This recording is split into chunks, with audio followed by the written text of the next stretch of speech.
Hi, this is Darren with the Mississippi State Chemical Laboratory, and today we're going to be doing the Paqui One Chip Challenge. You can tell that it's a good idea because it comes in this little box shaped like a coffin, and it has a skull on it.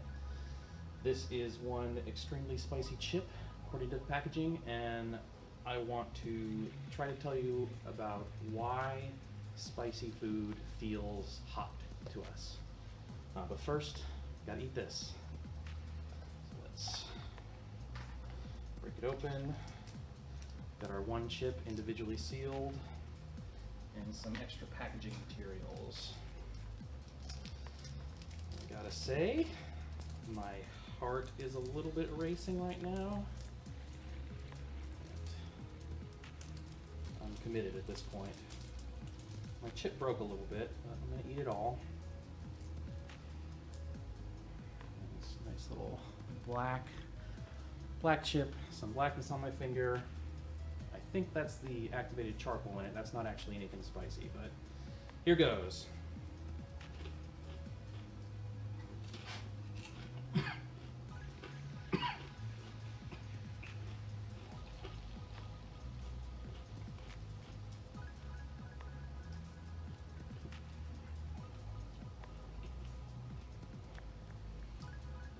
Making sure I clean up all this.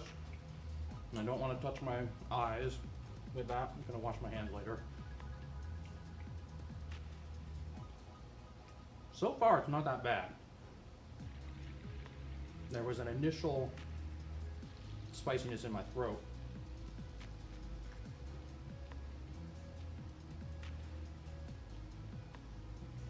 Right now, it's just sort of a creeping heat.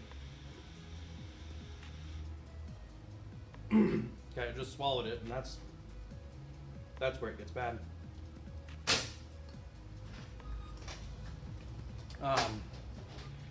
So today I was going to try and explain why spicy food feels hot, and a lot of the times the answer you get from that is, well, it's capsaicin, and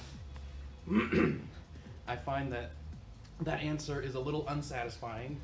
It's true, but it doesn't tell the whole story. To tell the whole story, we have to get into some biology and some chemistry fundamentals. So,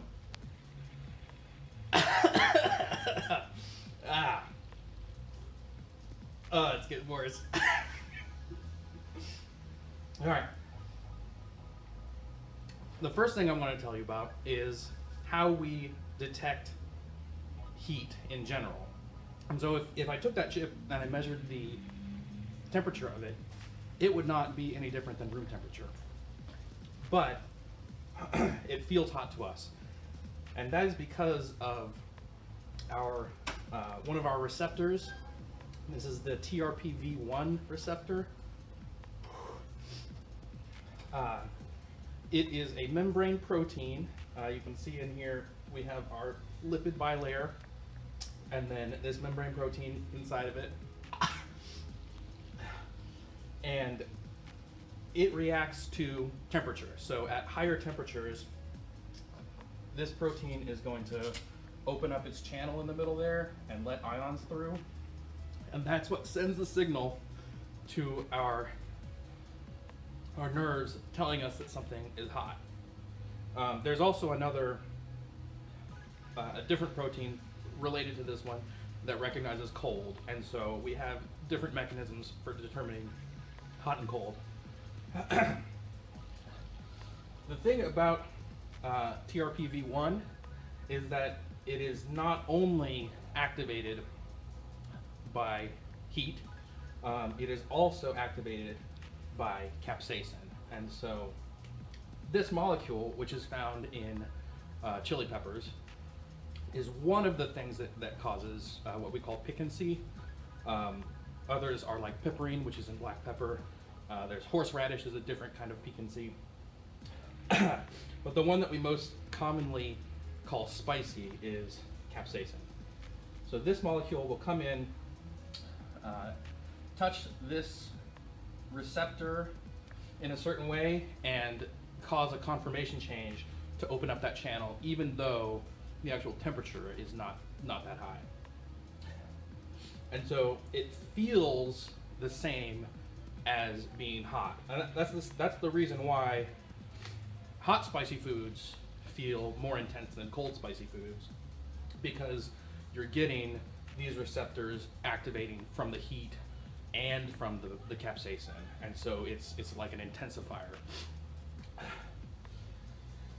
The other thing that often comes up with how do you protect yourself, or how do you cure spiciness, something I would like to know right about now. And people will say water won't do it, you need something like milk or ice cream. And I find that to be mostly true.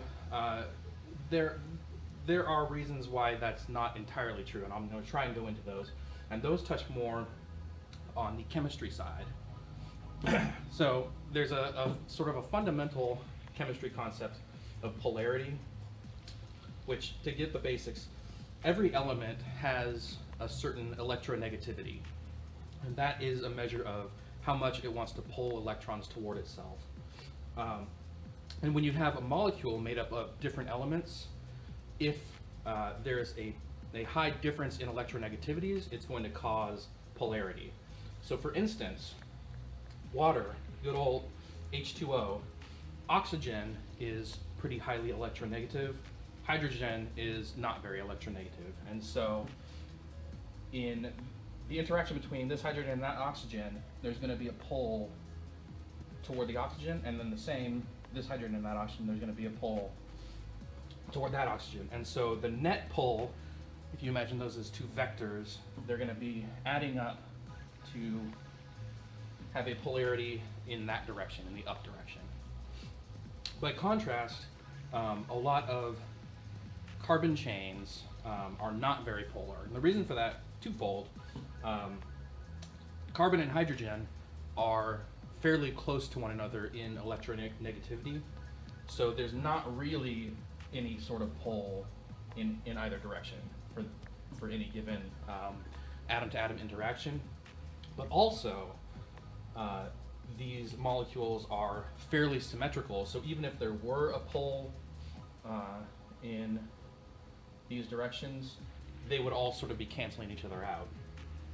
What that amounts to is that when you see a long carbon chain in a molecule, that makes it more like an oil or a hydrocarbon.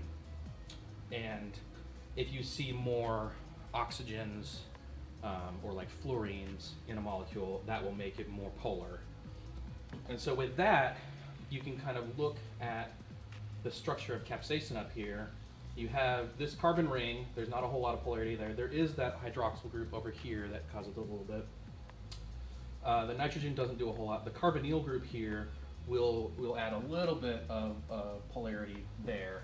But then we have this long chain of like 9 carbons, and those are just acting as oil, basically. In fact, if you have concentrated capsaicin, it just appears as an oil.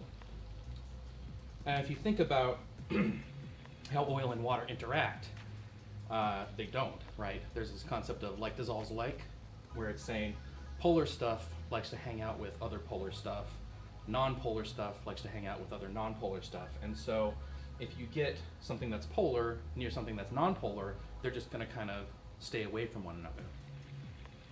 And that's sort of the basis behind the thinking that water doesn't help cure spiciness.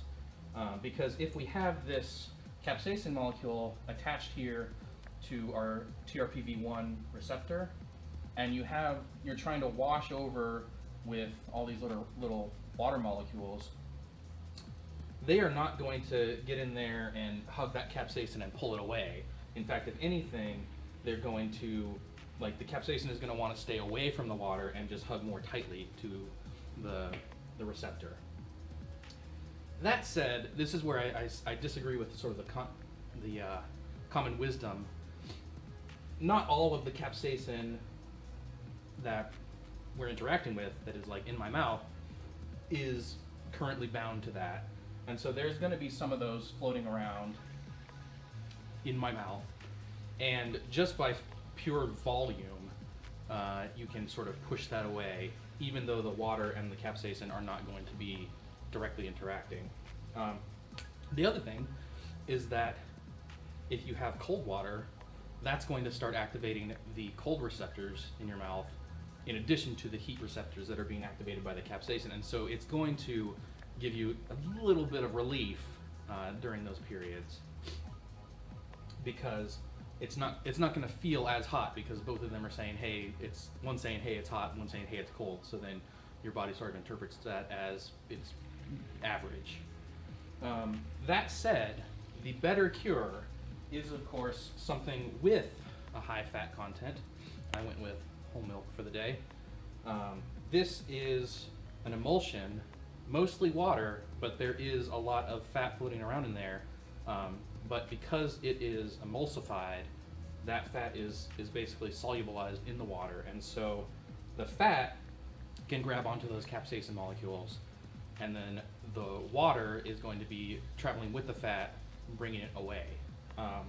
Another thing that is great to use is ice cream, even higher fat content than milk, say, and bonus, colder, so it makes you feel a little bit better. Now that I think I'm done with that explanation, my mouth doesn't feel too bad. It was intense for a little bit there. I know one of the measures on here is how long can you go without eating or drinking anything, and I think at this point I'm out of the woods. I could go for an hour if I needed to, so maybe I'll do that, but won't have to do that on camera. Thank you for watching. I hope you learned something, and have a good day.